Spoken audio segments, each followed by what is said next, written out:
Did you know that you can cut subspecialty doctor appointments wait time from an average of 6 months to just 2 days?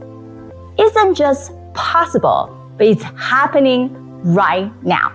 Today, we'll review how technology is able to speed up the communication between physicians and improving patient outcome. Welcome to Provider's Edge, the podcast that helps healthcare entrepreneurs and innovators break down barriers and control their business, life, and future with valuable action steps. With me, your host, Sabrina Runbeck, a recovered clinician and a business deal catalyst. Let's rewrite the rules and create a positive social impact while increasing your profitability. Another episode, another excitement. And today we are talking about how do you get all those second opinions, all the specialty docs. When you are walking out of the office for your primary care doctor, you probably went in with a lot of different questions. And then we say, you need to see a subspecialty. Whether that's a cardiology, nephrology, whoever that person is, how do you find the person the right way and quickly getting to your solution instead of feeling like, I'm just getting bounced around left and right? That is a challenge both for the patient themselves as well as the caregivers who are taking care of them because they feel like they have no answer. And as clinicians, when we don't find solution, we feel like we didn't do enough for our patients. So that's why we have Chris here with us from Safety Net Connect. And their solution has been both involved with hospital systems as well as provider side on solving that exact problem. Now, we always love to hear a little bit of background story from you on how come this is the gap that you found out and then you're so devoted into the passion of solving this particular challenge right now. I actually was at a presentation, probably 12 years ago, where Hal Yee was a doctor in San Francisco, and he was doing a thing called e-referral. And he was showing how two doctors could talk about a patient and eliminate the need for unnecessary referrals and co-manage them in the doctor's office. And I realized nobody was doing that with good technology and providing that to other organizations. So I, with my partner, created a company called Safety Net Connect, and we implemented this thing called E-consult, which is an asynchronous communication system between providers to help facilitate access. And we focused on the underserved Medicaid safety net populations because we found, like in LA County before we were there, it was 6 months to a year before you could even see a GI doc or a nephrologist. And so it's been really exciting, our accomplishments today, what we've been doing with this solution. Yeah, so it's really bridging the gap of just getting to an answer in some degree. And right before we got on, we were talking about, I think people wanted to see the subspecialist, right? Because they trained for years into it. And even from a medical board licensing perspective, why I can say, hey, I have 10 years experience in cardiac, and that really need me to know the lungs, the livers, the kidneys, but we're not specialized. We want someone to be seen by the specialties. It's both a liability perspective, and we're not always keeping up the newest of the newest in innovation, the drugs and diagnostic. So when you're thinking about putting all those together, what was some of the initial challenges of bringing it to get the buy-in from these individual entities? Typically, we focus on the primary care physician, and they're being loaded up with a lot of work right now. Whether it's more data, EMR work, asking them, hey, instead of doing what we would call flipping a patient over the wall to a specialist, and hopefully the utilization management group approves it, and you're out with a picture, we're asking them to talk to a specialist and have a dialogue about that patient. And that is a big hurdle. But the interesting things that you've touched on, once they start that communication process, they do learn. If they have a lot of diabetic patients, they do learn better and more ways to treat that patient or even co-manage that patient in the office, which is usually culturally attuned to that patient's needs versus sending somebody somewhere else. In addition to that, less travel. So referring somebody over the wall without actually talking to the specialist, the patient would show up at the specialist's office, having to wait a lot of time, and the specialist go, well, you have to do a bunch of tests. What do you, and then come back. So we do all the pre-tests, we do all the work, do all the communication, and if you do have to see the specialist, it is a very good visit. It's a one visit. A lot of the work is already done, and the patients love it. And it is a cascading effect in this ecosystem, which we call an ecosystem of value, where the doctor is better educated, the patient has better access and quicker access. They're not ending up in the ER. They feel like there's a conversation being done about them between two doctors versus two separate doctors treating them separately in different environments without any communication back and forth. Right. So that's the core of when we think about collaboration. Now we're actually collaborating. We're not just, introduce you to some other entity, you go figure it out. Now there's a back and forth of relationship and putting everybody in the same loop. And at the end of the day, business is built that way. Business, when we think about one of the subset is business partnership, right? So when we do partnership, it's same for you guys is going into, let's say, a group of ACOs that are having all of these clinics in a community, and they're looking for solutions to help their patients. Are they actually have just a referral phase, or they are actually have someone as a sounding board of these secondary experts that can give them a whole picture about the patient? So for example, cardiothoracic surgery, right after patient get discharged, the discharge instruction will say, go back to your primary care. Right. But if there's not enough information shown to the primary care physician, or that discharge summary never end up on their, EHR system or somehow giving to them, then what are they actually following up, right? We have to be able to close the loop, just like your example of, yes, it's very bombarded. I think one of the last study I saw was on average, there are 26 appointments seen by an outpatient clinic, and you don't have that many hours and time to go through all those problems, especially in the primary care location. And therefore, we don't want to just drop the ball, and having an interface like you guys can help to say, what are the testing that's needed, right? And for example, if a primary care doctor sends someone for cardiac for us to do surgery on, then immediately is there a cath? Is there echo? Is there other things?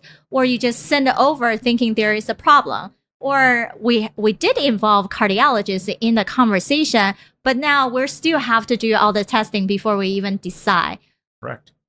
It's about bringing that time frame of getting to treatment much faster. Oh, yeah.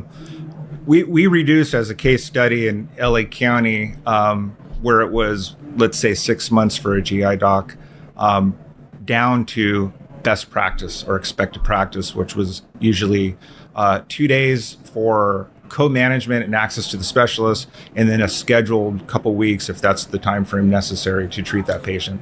And that also reduces ER utilization, because if you don't get into your specialist, you will end up in the ER. And that happens in these Medicaid systems quite often. Right. And also in those cases, they tend to use the ER or urgent care as primary care. Correct. We see that. Yeah, we see that. Quite a bit. Yeah. Interesting enough, I was on my way to the airport in Atlanta. There are also a lot of Medicare and Medicaid patients. My driver happened to tell me this very elaborate story about how she got into a car accident, went to the ER, was referred to community primary care, just never got in. And then she keep looping back to the ER for more payment, for more physical therapy and those additional care, and feeling like she's never got supported. So we know community health clinic do have a lot of burden on their hand. To both capture the right patient, to stay in the system and not get lost. And then the burden of these urgent care ER feeling like they're seeing primary care patients all the time, and they're not really they're able to follow through for those. Yeah, we have another very similar to what happened to your driver. We were doing E-consult in Chicago for Cook County, and we had a patient that was using the ER every time their child had an asthma attack. And the ER would just treat the patient, but never actually assist them with what would you do at home if you had an asthma attack. So we actually connected them through our system with primary care and a specialist and got them a controller.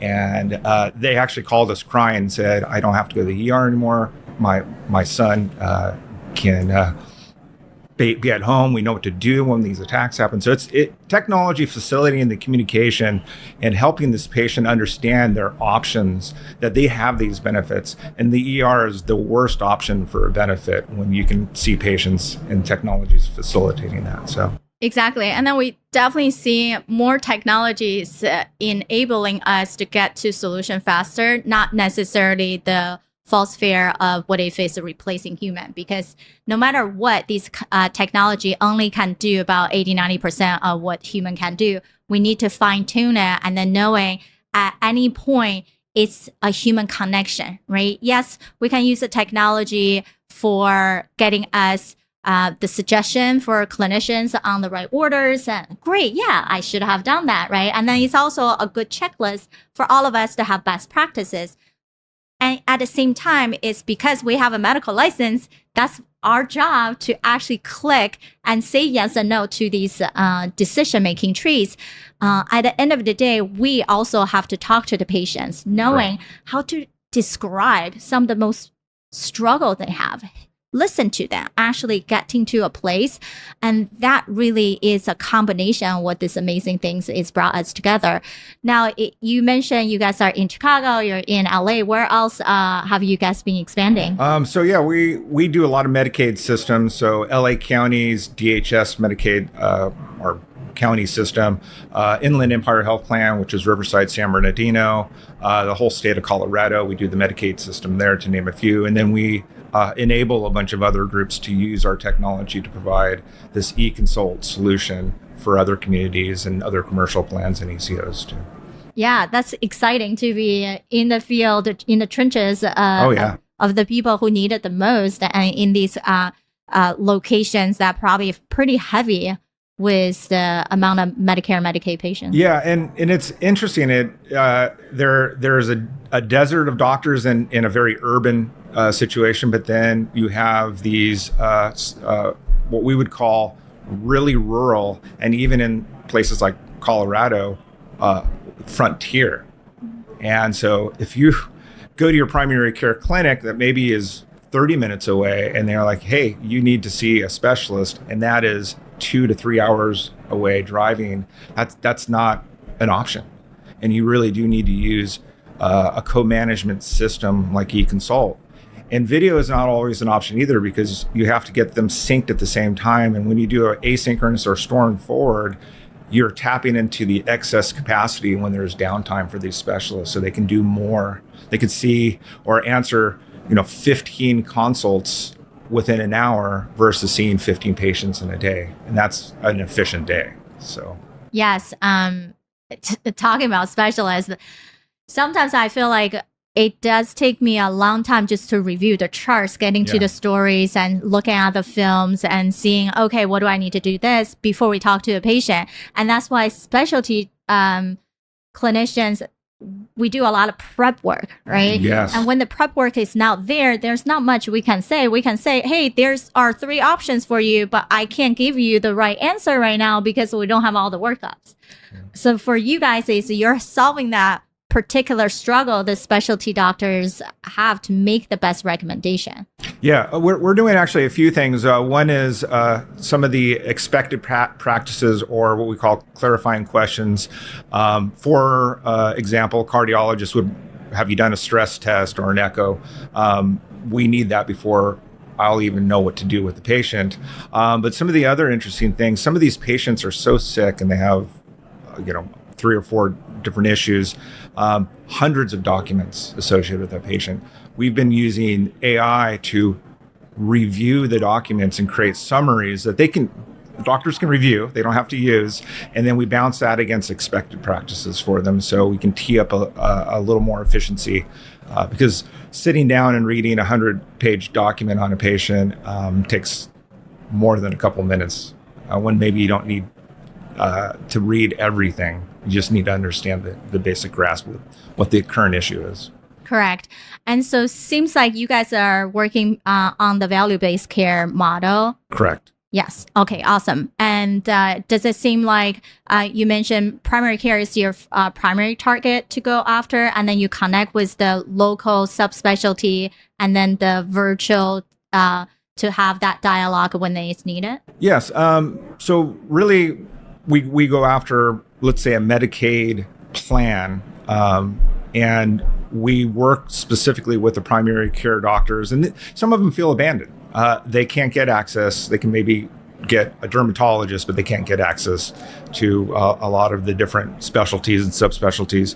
And we bring that to the fold. And so if the Medicaid system has some specialists, we will use them and augment with other specialists that we bring to the table, whether they're local or licensed to be servicing in that area.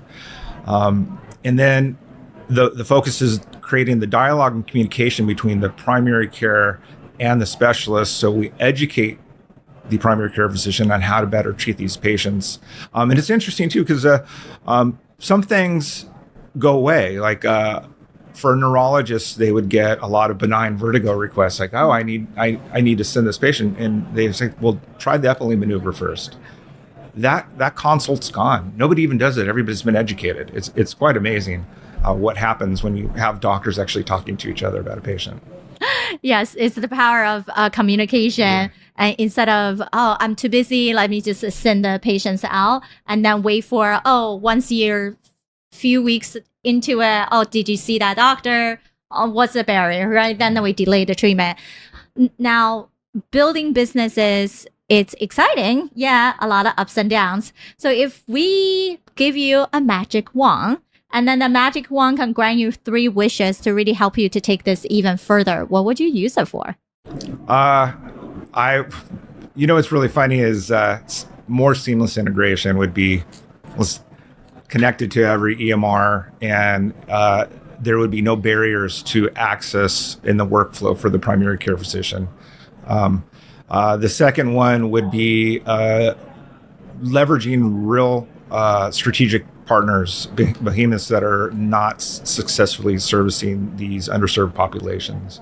And it's a lot to get through to them and tell them. But for example, in LA County, we are doing 18,000 consults. That's pre-referral.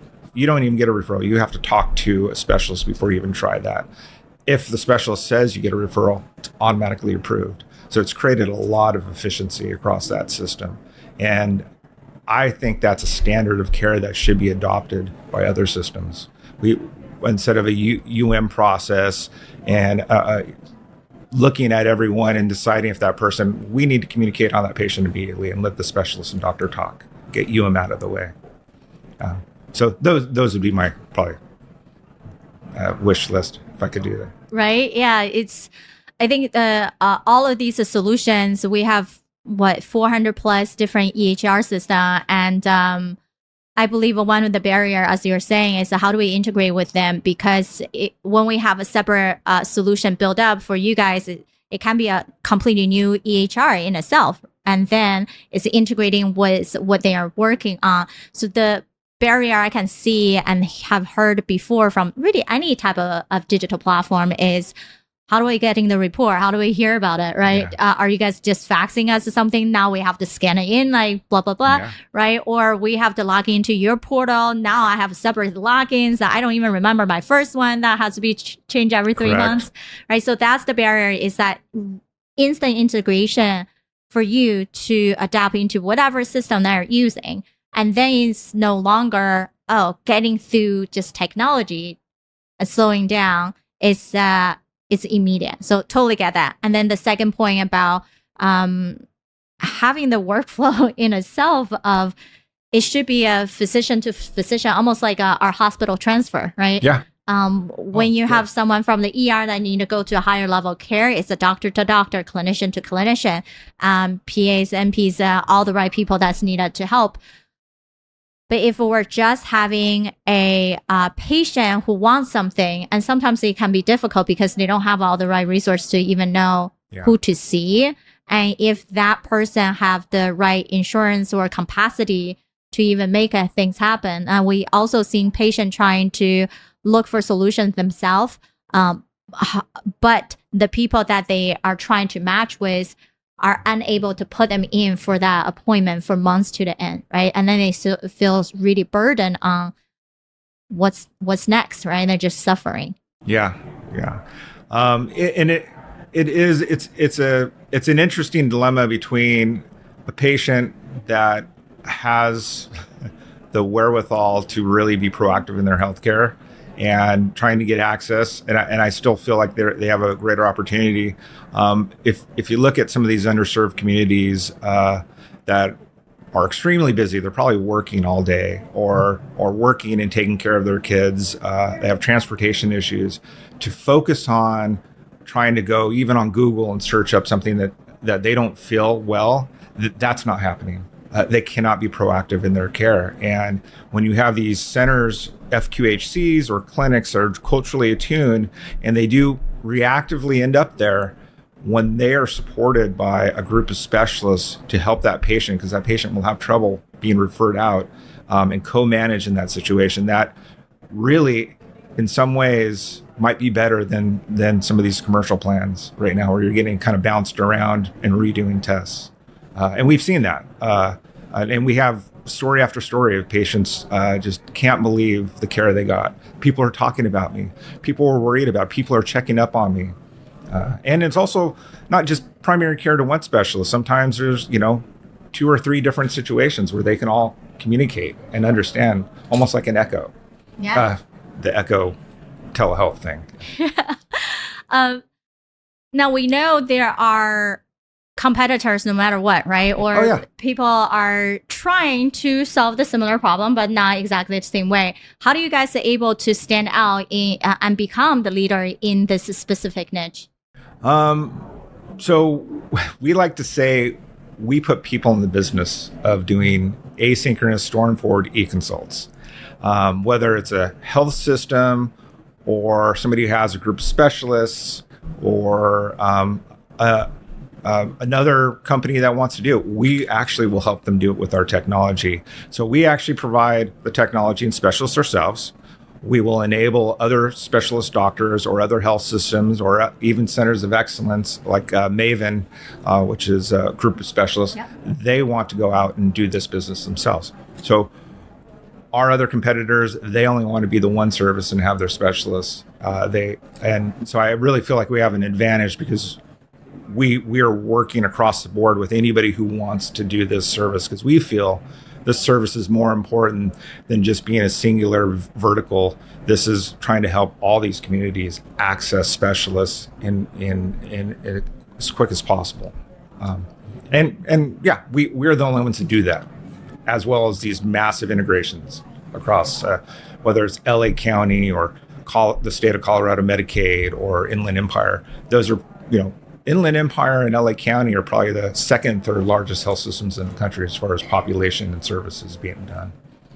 Amazing. And I'm so excited for everything that you guys have been creating so far, and then be able to be the forefront of the dynamic of bringing it not just one dimensional way. And one of the biggest thing we talk about a lot of from investing group coming into a company versus founders, we're always talking about how do you create sustainability, right?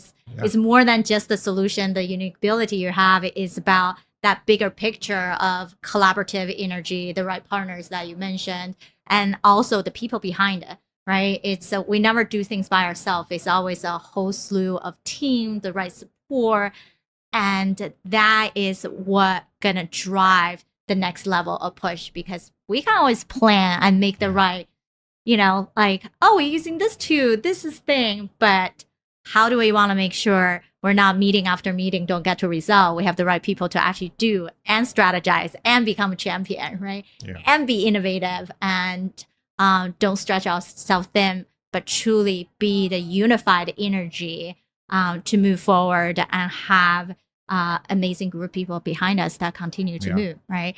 So we're so excited for you guys to be there. Definitely love to have more conversation. Perhaps you guys will be even a good candidate for our game show. So Health Tech Showdown has been putting people who are forefront of the change to compete in that arena. When you are digital health front, then there are going to be industry leaders and investors in the table to see that. And then also what we seeing and wanted to see more is the authentic side of people, right? Yeah. And then instead of the perfect pitch that people deliver, how do you think through a problem? How do you bring the right resources together? I think that's what a lot of time we're missing and we want to see more, but it's hard to when you are meeting from one clinicians to the next and then one investor to the next, and people become a little bit too rigid, then understanding at the end of the day, we do business with humans. We do business with people who we wanted to like and trust and do something amazing together, right? And that's the fun of it all. And that's how true sustainability is, building on that fun, motivation, building on the health of what we bring together, and building on the space that we can create something amazing. So can't wait for all the additional things that you guys have coming out of the pipeline, and then more things that we can support you on.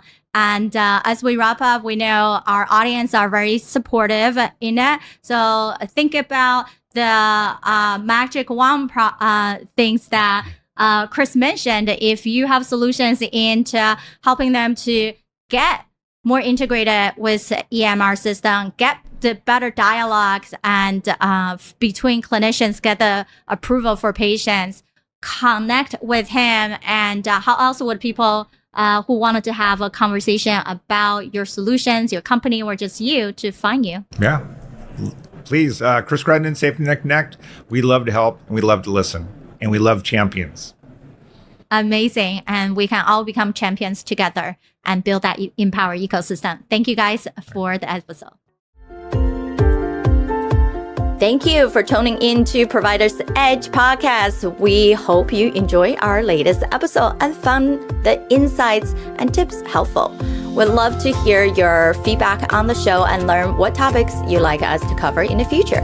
So please take a moment to leave us a review on your favorite podcast platform and let us know what you think.